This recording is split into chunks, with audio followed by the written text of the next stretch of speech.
Hello and welcome, I'm Thomas Porteous and you're watching NewsX World. Let's take a look at some of the top stories. Iran fires dozens of missiles at Israel, hitting civilian areas, including a direct strike on Soroka Hospital in Beersheba, according to an Israeli military official.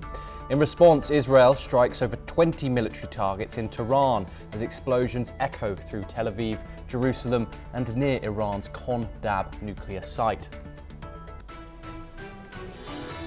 American outlet CBS reports that President Trump has approved plans to hit Iran, but is holding off to see if Tehran backs down on its nuclear program. Khamenei rejects surrender demands as Trump warns, "I may do it, I may not do it." Trump claims he stopped the war between India and Pakistan as he hosts Pakistani Army Chief Asim Munir in a first-of-its-kind White House meeting. India denies any US mediation and says Trump backed its anti-terror stance.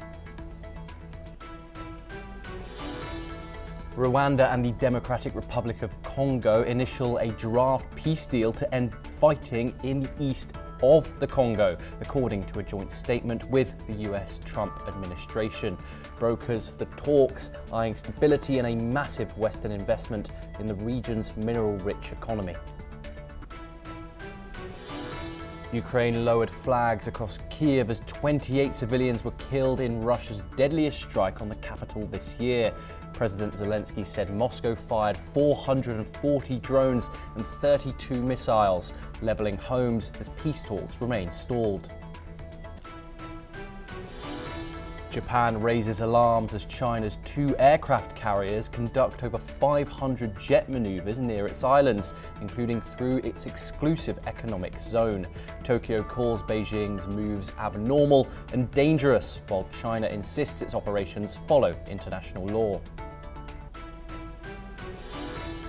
Thailand's Prime Minister Paetongtarn Shinawatra apologises after a private call with Cambodia's Hun Sen is leaked to the public. She says she didn't know it was being recorded and insists her government fully backs the military. New Zealand suspends $11 million in aid to the Cook Islands after being blindsided by China-backed deals on minerals, tech and infrastructure. Wellington demands concrete steps to rebuild trust amid growing regional concern over Beijing's Pacific influence. Our top story today, in the latest development, Iran launched dozens of ballistic missiles into Israel earlier today, prompting sirens in Tel Aviv and Jerusalem. Multiple explosions rocked major cities with at least 4 impact sites confirmed. Israel's emergency services say 32 people were injured, 2 seriously in blasts near hospitals and civilian areas. Prime Minister Benjamin Netanyahu accused Israel's terrorist tyrants of attacking Soroka Hospital in Beersheba and vowed to exact the full price. Overnight, Israel retaliated with strikes on sites in Iran's Natanz region and Arc, including what it called an inactive nuclear reactor. The Israeli army confirmed strikes near missile storage facilities in western Iran.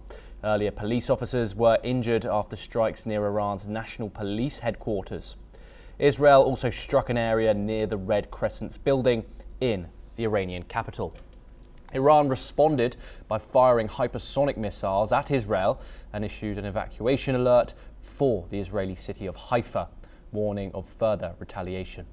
Meanwhile, Tehran has imposed stricter internet controls, accusing Israel of using cyberspace for military operations. Iran also claims Israel briefly hacked state television, urging public unrest. The Israeli military confirmed more missiles have been fired from Iran towards Israel as defensive systems remain active. The situation remains extremely volatile as both nations continue to trade strikes.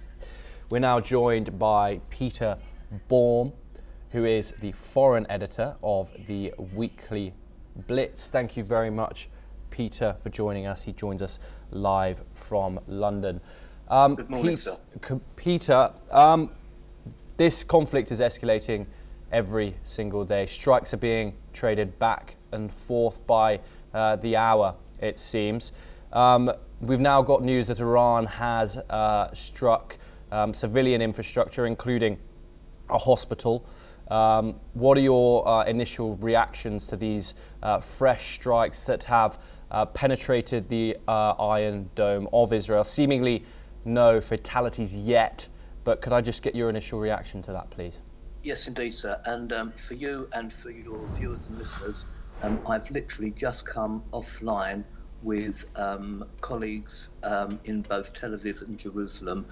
So as far as we're concerned, this is the most up-to-date update, if you like, that any news channel could have. As we stand at the moment, the Israeli army have allowed all Israeli citizens to leave their bomb shelters. There were about 45 ballistic missiles overnight from Iran into Israel. The ones that got through, and there were about 3 that got through, so a huge percentage still deterred, were all at civilian areas, and one, as you quite rightly say, was at a hospital, where as far as we know to date, an 80-year-old man has been critically injured. There have been about 30 casualties, and some people still trapped in a lift as we speak. It seems from a daily basis, although you suggested that the war is escalating, from Iran's point of view, unless they have something further up their sleeve, their daily barrage of numbers of ballistic missiles fired is on a downward trajectory. If you pardon the pun, no pun intended there. The number of missiles launched from Iran is decreasing day by day, and this can only be as a direct result of Israel's continuous pounding of weapons launching sites and other military targets. Now, unless there's something that we don't know, that none of us know, whether Iran has something more to give in this conflict, then it would clearly seem to an impartial observer that Israel is definitely gaining the upper hand. The other thing that we do know that has severely dented the Iranian regime over the last couple of days has been a rather successful attack on the technical abilities, the internet of Iran. Banks have been hacked, and one of the largest cryptocurrency exchanges from which the Iranian regime funds itself and its proxies has also been severely hurt. Apparently tens of millions of dollars gone astray. So that's been another success. Now, the big factor here, as we all know, is how long will Donald Trump sway his hand? Will he and the Americans go in and help the Israelis? Will there be sufficient pressure domestically on him to stop?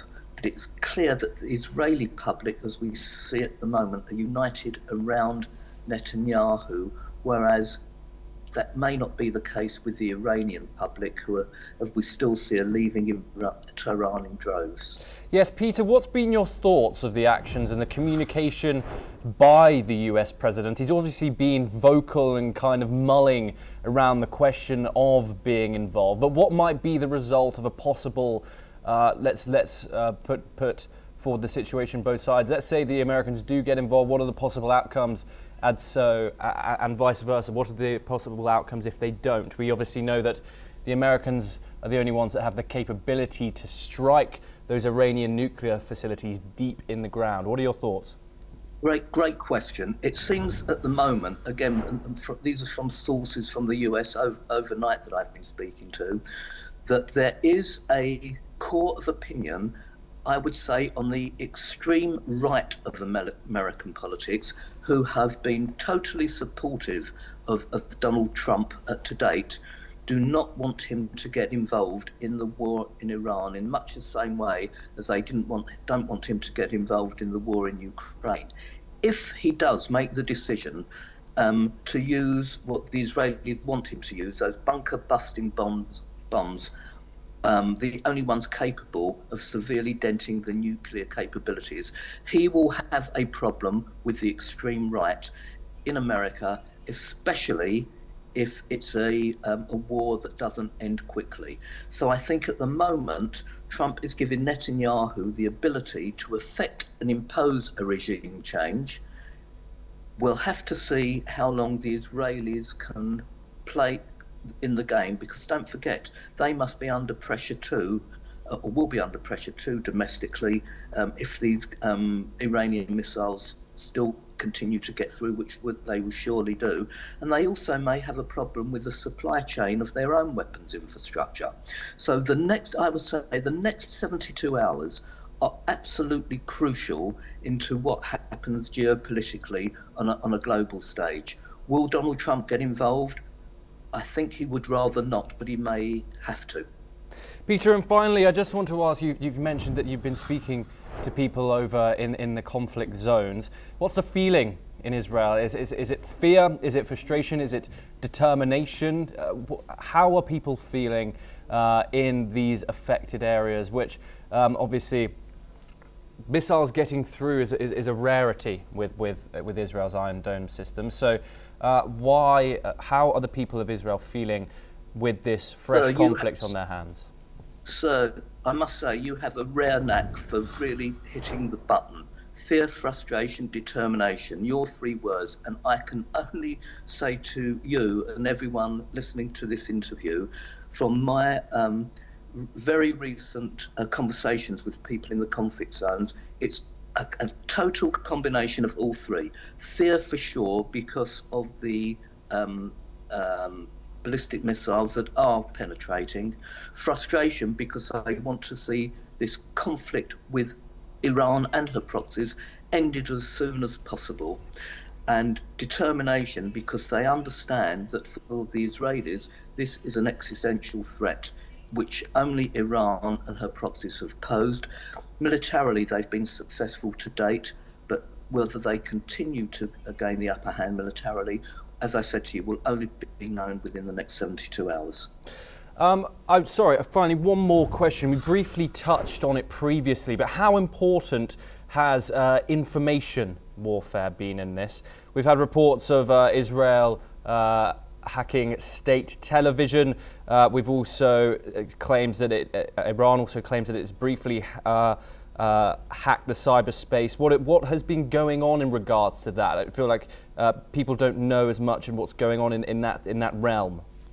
Yeah, all I can say on this one is, for those of us that are looking at social media, we've got to take everything emanating from certain interested parties with a pinch of salt, and only analyse what's really been going on after the event, when true information comes through. Now, what I can say, it's playing a very important part in this conflict.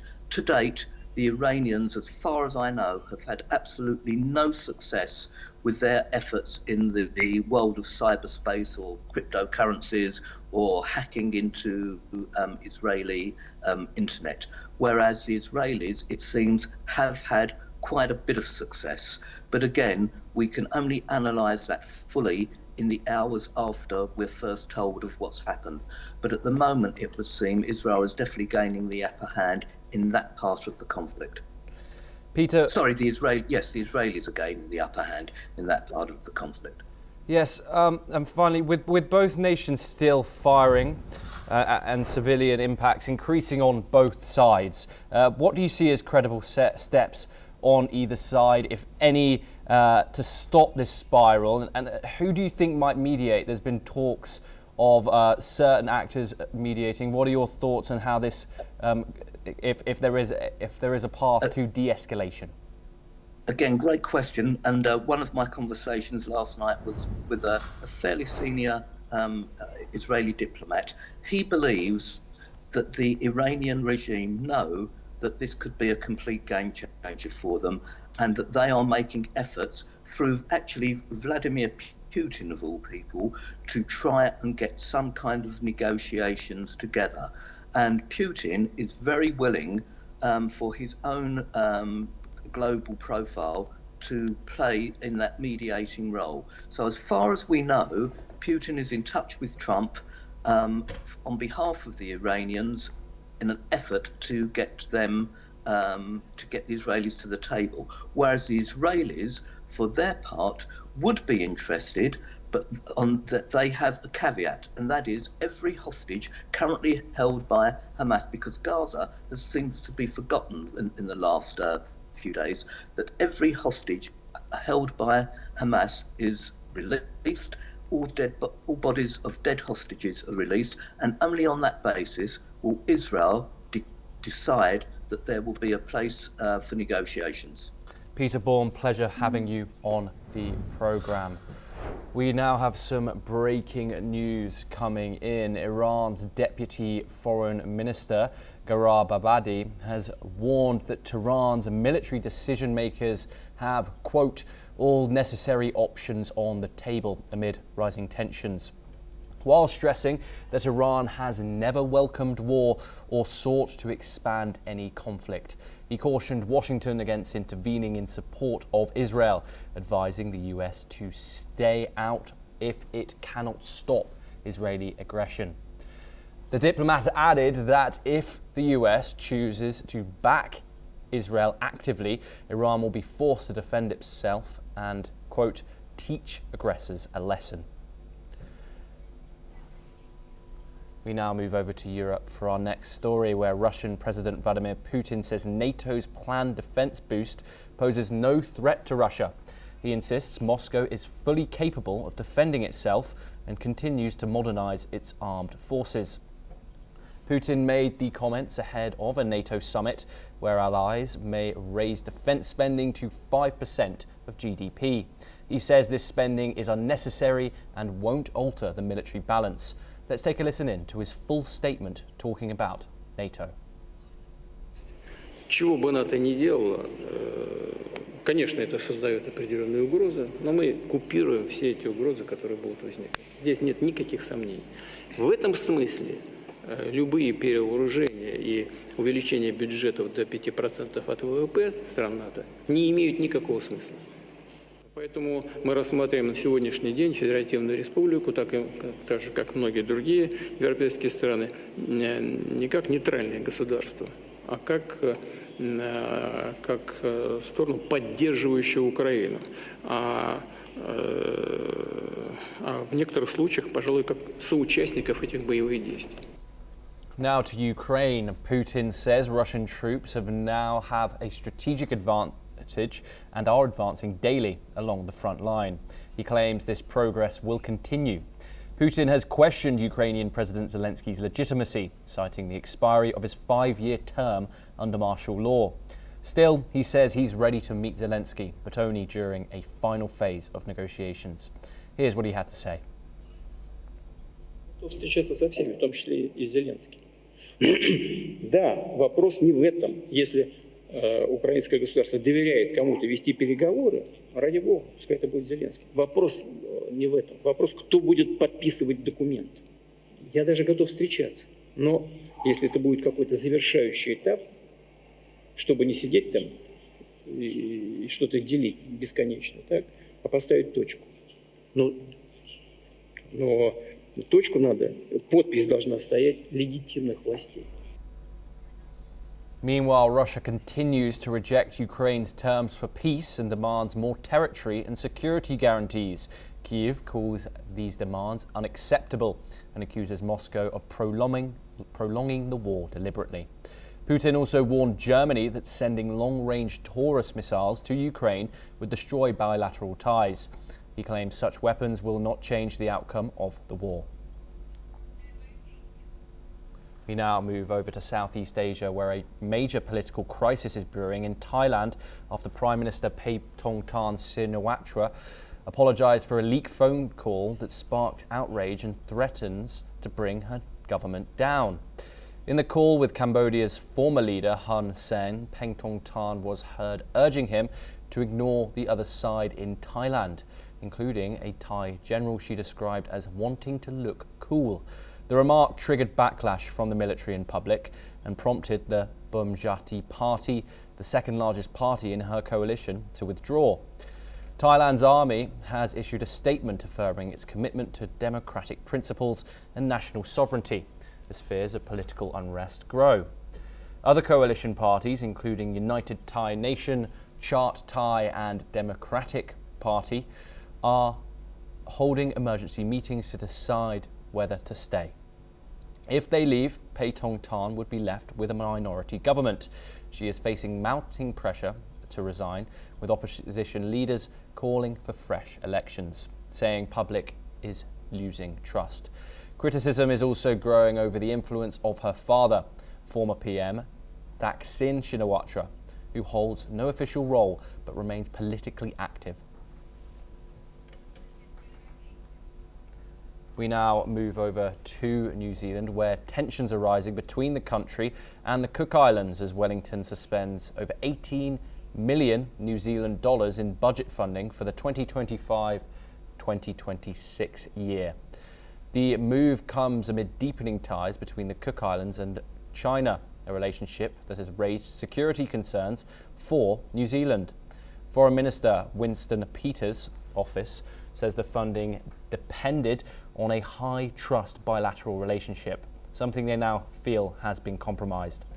New Zealand has also halted new funding to Kiribati earlier this year as Beijing's presence in the Pacific grows. Wellington claims the Cook Islands failed to properly consult on agreements signed with China in February, which include partnerships on deep-sea mining and education, but not security. The Cook Islands says it remains committed to New Zealand as its closest partner for security and defence. It acknowledges a breakdown in communication and is working to address it. The dispute surfaces just as New Zealand's Prime Minister Christopher Luxon visits Beijing for talks with Chinese leaders. He is expected to raise concerns about China's influence in the Pacific. Experts warn that cutting aid may backfire, pushing Pacific nations closer to China instead of bringing them back into alignment with New Zealand. Now let's turn to South America, where a federal police report in Brazil has accused former President Jair Bolsonaro of benefiting from an illegal surveillance scheme during his time in office. The report, made public by the Supreme Court, alleges the intelligence agency ABIN was used to target political enemies and spread fake information. Authorities say Bolsonaro was the main beneficiary, though he has not been formally charged in the case. Over 30 others, including his son, Carlos Bolsonaro, have been formally accused of criminal involvement. Police also identified ties between the surveillance network and an ongoing probe into an alleged coup attempt in which Bolsonaro is already a defendant. Carlos Bolsonaro, a city councillor in Rio de Janeiro, denies any wrongdoing, claiming the probe is politically motivated. Among the accused are ABIN's former chief, Alexandra Ramagem, and its current director, Luis Ferdinando Correa. Ramagem is accused of misusing the agency, while Correa is suspected of obstructing the investigation. The Prosecutor General's office will decide whether Bolsonaro himself faces formal charges or not. We stay in the Latin American region, where tens of thousands of Argentines marched through the streets of Buenos Aires in a show of support for former President Cristina Fernández de Kirchner, who has begun serving a 6-year sentence under house arrest for corruption. Kirchner, who led the country for 2 terms from 2007 to 2015, remains a deeply polarizing figure in Argentine politics and a central figure in the Peronist movement. She is also seen as the chief political rival of current President Javier Milei. Supporters flooded the streets with drums, flares and banners, showing her enduring popularity among her political base. Kirchner has dismissed the corruption allegations and as politically motivated. Let's listen in to what some of the protesters had to say. Nuestros derechos. Es Cristina libre para tener un país soberano y para que haya una auténtica justicia y una auténtica democracia. Porque es injusto lo que pasó con ella. Nada más. Que se están mandando una cagada gigante, que están despertando esto, que es lo más peligroso que puede tener cualquier político. La van a meter en cana, la van a meter en un departamento, le van a dar domiciliaria, así, pero nosotros vamos a salir a la calle todos los días, y todos los días. Y vamos a hacer una fiesta, vamos a hacer un after en el balcón de Cristina todos los días. Last week, Argentina's Supreme Court upheld a 2022 conviction against Kirchner for a fraud scheme involving public works in Patagonia. The ruling includes a lifetime ban from holding public office. Despite her arrest, analysts suggest Kirchner could continue to wield political influence. We move on once again. South Korea's nominee for intelligence chief says he believes the US would launch a nuclear strike if North Korea attacks the South with nuclear weapons. Lee Jong-seok, tapped to lead the National Intelligence Service, made the statement at a nomination hearing on Thursday. He said such a scenario is directly tied to the US-South Korea security alliance. Responding to lawmakers, Lee said it was his belief that Washington would risk its own security by retaliating against Pyongyang, even if missiles threaten US soil. North Korea, while never testing a nuclear warhead on a missile, is believed to possess the fissile material to build atomic weapons. The comment comes amid rising concerns over North Korea's continued weapons development and its aggressive posture towards Seoul and Washington. Lee Jong-seok was nominated by South Korea's new Liberal President Lee Jae-myung, who took office on June the 4th. We move on once again. Hurricane Eric has strengthened rapidly into a major Category 4 hurricane as it churned towards Mexico's southern Pacific coast, where it is expected to make landfall early on Thursday, authorities have said. Storm Eric is expected to bring potentially destructive and life-threatening flash flooding. Eric will be the first hurricane to make landfall in Mexico this hurricane season, which runs from May to November. Forecasters predict an above-average active season with between 8 and 11 hurricanes and 4 to 6 of those reaching major hurricane status. Scientists have warned that Eric could become the most intense hurricane to make landfall along Mexico's Pacific early this season. A Category 4 hurricane is considered extremely dangerous and capable of causing devastating damage. Up to 16 inches of rain is expected to hit the states of Oaxaca and Guerrero. Let's listen in to what some of the locals of Oaxaca State had to say. Ya estamos preparados todos porque pues dice que va a pegar acá por este lado de la costa, pues vamos a asegurarnos para no después lamentarla. Hay que acomodar las tablas porque si aquí como los negocios son muy sencillos, son de lámina, no sabemos cómo vaya a venir el huracán. Both states have begun emergency planning and taken preventative actions with local authorities. Over 18,000 first responders have been deployed and over 500 temporary shelters have been activated, according to authorities. Mexican authorities are also coordinating to to help ensure citizens' safety.